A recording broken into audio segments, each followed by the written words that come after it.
और आज के फोकस में इस वक्त मेरे साथ जुड़ रहे हैं अभिषेक सिंह, जो कि अतिरिक्त सचिव हैं इलेक्ट्रॉनिक्स और सूचना प्रौद्योगिकी मंत्रालय में। अभिषेक सर, बहुत धन्यवाद वक्त निकालने के लिए। हम आपको माईगॉव के मुखिया के तौर पर बहुत बार इस कार्यक्रम में शामिल कर चुके हैं। आज आप डिजिटल इंडिया कॉर्पोरेशन को लीड कर रहे हैं और एआई मिशन को भी। सर, समझना ये चाहेंगे, जब पूरी दुनिया में इस वक्त इस चीज़ को लेकर के बहस छिड़ गई कि भाई आशंकाएं हैं एआई को लेकर के, उसके फायदे भी हैं, भारत में अभी हम किस तरह से देख रहे हैं और हमारा अप्रोच क्या है सर? उसके बाद मैं फिर मिशन पे आता हूं सर। देखिए, भारत ने हमेशा जो national strategy of artificial intelligence 2018 में अनाउंस की थी, उसका मुख्य उद्देश्य ये था कि हमने कहा था एआई फॉर ऑल, कि कैसे हम आर्टिफिशियल इंटेलिजेंस की ऐसी टेक्नोलॉजी का प्रयोग करके लोगों को अच्छी स्वास्थ्य सेवाएं, शिक्षा सेवाएं, फार्मर्स को, एग्रीकल्चर को, सारे सेक्टर्स में बेनिफिट दे पाएं। हमारा देश एआई के देश में एक महत्वपूर्ण देश माना जाता है, प्राइमरली बिकॉज कि हमारे पास जो टैलेंट है, एआई टैलेंट जो है, हमारे एआई इंजीनियर्स जो हैं वो पूरी दुनिया में एआई सॉल्यूशंस बनाने में अग्रणी हैं। दूसरा, हमारे पास जो डिजिटाइजेशन हुआ है India stack digital public infrastructure के द्वारा, उसके तहत बहुत ज़्यादा डेटा क्रिएट हो गया है। तो ये जो डेटा हमारे पास अवेलेबल है और जो हमारे पास टैलेंट अवेलेबल है, उसको उपयोग करके हम एआई के ऐसे सॉल्यूशंस बना सकते हैं जो कि न सिर्फ भारत में उपयोगी से बल्कि पूरे विश्व में, चाहे हमको डिजीज को डायग्नोसिस करना हो या किसानों को अच्छी सेवाएं देना हो, ये सारे सॉल्यूशंस भारत के लिए और पूरे विश्व के लिए होंगे। तो हमारे देश का जो मोटो रहा है, make AI in India and make AI for the world, हम भारत में बनाएं, पूरे विश्व के लिए बनाएं।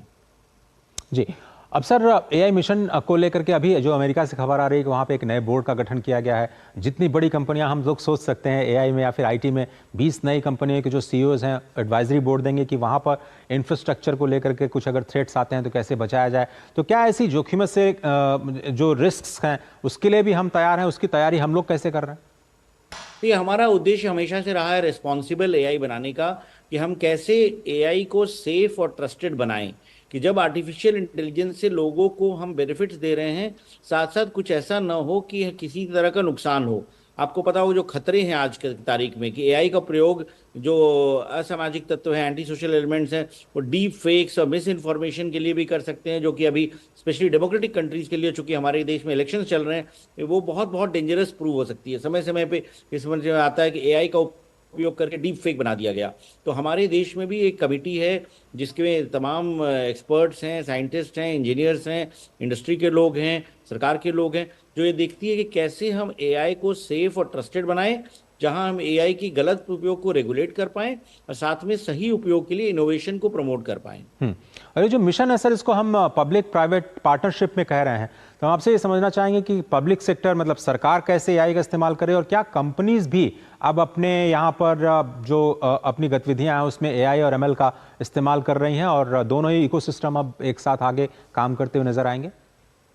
विगत 7 मार्च को जो इंडिया एआई मिशन की हमें अप्रूवल मिला कैबिनेट के द्वारा, लगभग 10,300 करोड़ का आउटले निर्धारित किया गया है, जिसमें 7 प्रमुख बिंदु हैं जो कि एड्रेस करते हैं कि एआई को प्रमोट करने की जो आवश्यकताएं हैं वो सारी पूर्ण हो।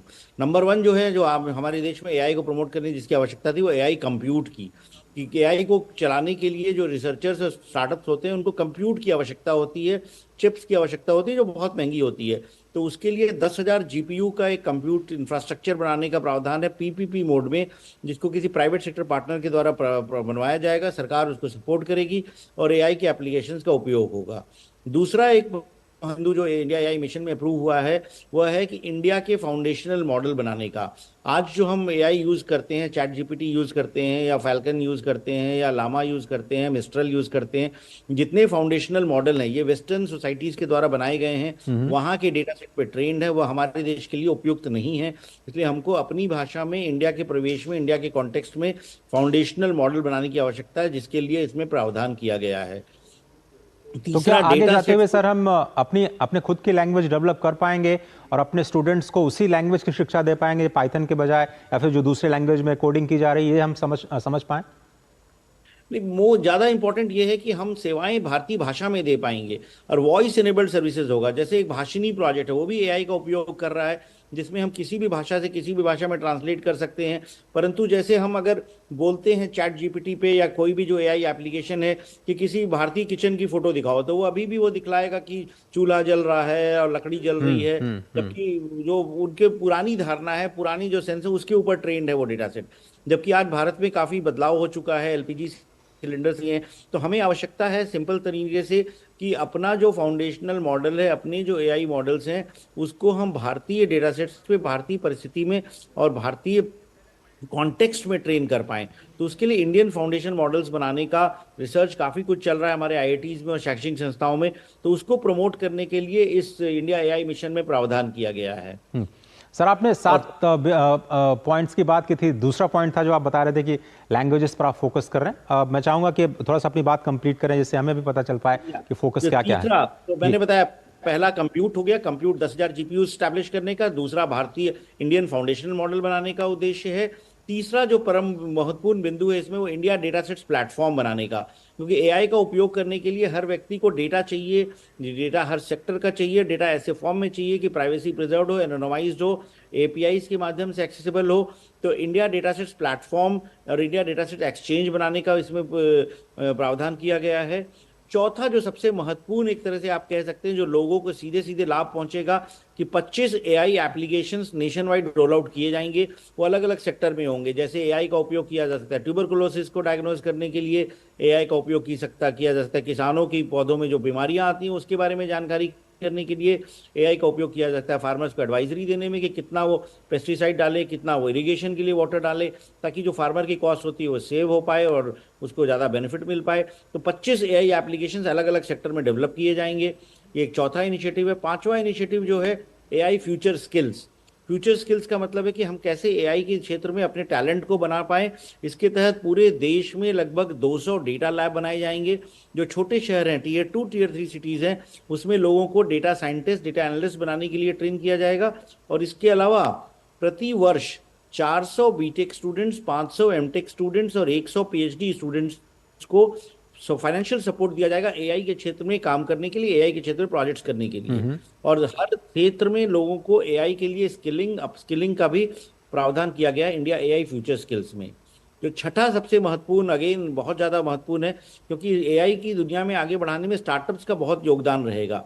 तो इंडिया एआई स्टार्टअप्स फाइनेंसिंग का प्रावधान किया गया है, जिसके तहत प्रति वर्ष लगभग 1000 स्टार्टअप्स को फाइनेंशियल सपोर्ट दिया जाएगा, ताकि वह कुछ अच्छा एआई का सॉल्यूशन बन पाए।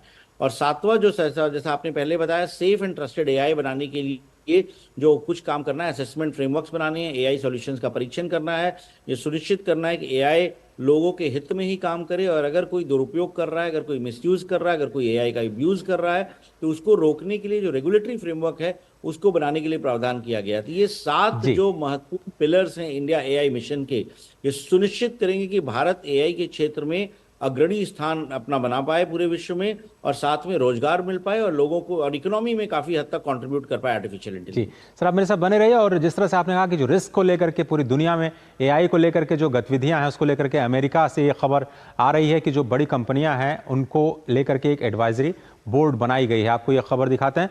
और पूरी दुनिया में एआई को लेकर के चल रही गतिविधियों के बीच अमेरिका से खबर आ रही है कि एआई के खतरों से निपटने के लिए बड़े एआई खिलाड़ियों को नए बोर्ड में शामिल किया गया है। अमेरिका में भी एआई को लेकर के चिंताओं का अंदाज इस बात से लगाया जा सकता है कि Microsoft, alphabet, open AI, Nvidia के सीईओ समेत अमेरिका के 22 शीर्ष अधिकारी बुनियादी ढांचों को एआई खतरों से बचाने के लिए गठित एआई एडवाइजरी बोर्ड के सदस्य नियुक्त किए गए हैं। इस बोर्ड में माइक्रोसॉफ्ट के CEO Satya Nadella, alphabet Google के सीईओ सुंदर पिचाई, ओपन एआई के सीईओ सैम अल्टमैन, एनवीडिया के सीईओ जेनसेन हुआंग और 18 दूसरे अधिकारी शामिल हैं। और इस प्रोग्राम में क्लोजिंग कमेंट लेते हैं अभिषेक सर आपसे। ऐसी क्या वजह है कि इतने बड़े लेवल पे आप आज से 2 ही दिन पहले अमेरिका में इतने बड़े एडवाइजरी बोर्ड का गठन किया गया? ये शायद इसको सामान्य घटना नहीं मानना चाहिए। इसका मतलब यूएस को ऐसा लगता है कि बड़े इकोनॉमिक जो बिल्डिंग ब्लॉक्स हैं उस पर खतरा हो सकता है, चाहे वो एयरपोर्ट हो, बुनियादी ढांचा हो, पावर ग्रिड हो। ऐसी भी ताकतें हैं जो कि इंफ्रास्ट्रक्चर को एक तरह से जोखिम में डाल सकती हैं। तो ये खतरा कितना बड़ा है सर? क्योंकि एक तरफ तो JNAI हम कह रहे हैं कि GDP को बढ़ा देगी 1.5 गुना, दूसरी तरफ ऐसे खतरे हैं जहां पर कोई अटैक भी कर सकता है इकोनॉमिकली, किसी भी इकोनॉमी पे। देखिए, हर टेक्नोलॉजी के दो पहलू होते हैं, एक पॉजिटिव और एक नेगेटिव। अमेरिका ने जो एडवाइजरी बोर्ड बनाई है उसका मुख्य उद्देश्य यह है, यह सुनिश्चित करना कि आर्टिफिशियल इंटेलिजेंस इनोवेशन की दिशा में चले, आर्टिफिशियल इंटेलिजेंस ह्यूमैनिटी को इम्प्रूव करने की दिशा में चले। और इसके लिए बहुत आवश्यक है कि सारी जो टेक्नोलॉजी कंपनीज हैं, सारी जो बिग टेक कंपनीज हैं जो इसमें लीड ले रखी हैं, चाहे कंप्यूट बनाने में या एल्गोरिदम्स बनाने में, उनका इसमें कंट्रीब्यूशन हो, उसमें उनका इसमें सहमति हो।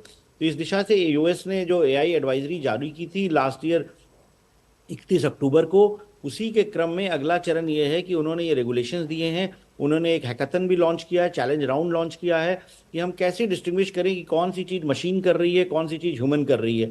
तो एआई का जब ज़्यादा विकास होता है तो ये फर्क करना बड़ा मुश्किल हो पाता है कि क्या कुछ सही है, क्या कुछ गलत है। तो ये डेमोक्रेटिक कंट्रीज को सुरक्षित रहने के लिए, फेक न्यूज़ को प्रिवेंट करने के लिए, एआई को रिस्पॉन्सिबल बनाने के लिए, एआई को सेफ एंड ट्रस्टेड बनाने के लिए इंडस्ट्री का इन्वॉल्वमेंट बहुत बहुत आवश्यक है। तो उसी क्रम में यूएस ने ये सारे जो इंडस्ट्री दिग्गज लीडर्स हैं उनको इस कमेटी में शामिल किया है, ताकि वह भी इस चीज़ पे सहमत हो। ऐसा ना हो कि सरकार कुछ करना चाहे और कोई कंपनी अपने हिसाब से कुछ करना चाहे। तो इनमें सब लोगों का एक राय होना बहुत बहुत ज़रूरी है। और यह जो यूएस ने सेटअप किया है, यूएस ने एडवाइजरी की है, हमारी भी भारत सरकार की उनके साथ लगातार डिस्कशंस में हैं हम लोग। एडवाइजरी कमेटी का कैसे काम करना है, यूके में जो एआई सेफ्टी समिट हुआ था, फ्रांस में एआई सेफ्टी समिट अगले वर्ष होने वाला है जो भारत और फ्रांस मिलकर आयोजित कर रहे हैं। तो ये सारी जो पूरी विश्व है इसके ऊपर एक मत है, क्योंकि एआई का ये ज्योग्राफिकल बाउंड्रीज में कंटेन करना बहुत मुश्किल है। तो एआई का सॉल्यूशन कहीं डेवलप होता है, उसका प्रभाव कहीं पड़ता है। तो यूएस के का ये वेलकम स्टेप है और हम भी उससे पूरी पूरी सहमत हैं। अभिषेक सर, बहुत धन्यवाद वक्त निकालने के लिए और हमेशा की तरह इतनी क्लैरिटी के साथ एआई मिशन को हमारे दर्शकों तक रखने के लिए आपका बहुत बहुत धन्यवाद। फिलहाल इकोनॉमी टुडे में आगे बढ़ते हैं और देखते हैं कुछ और खबरें।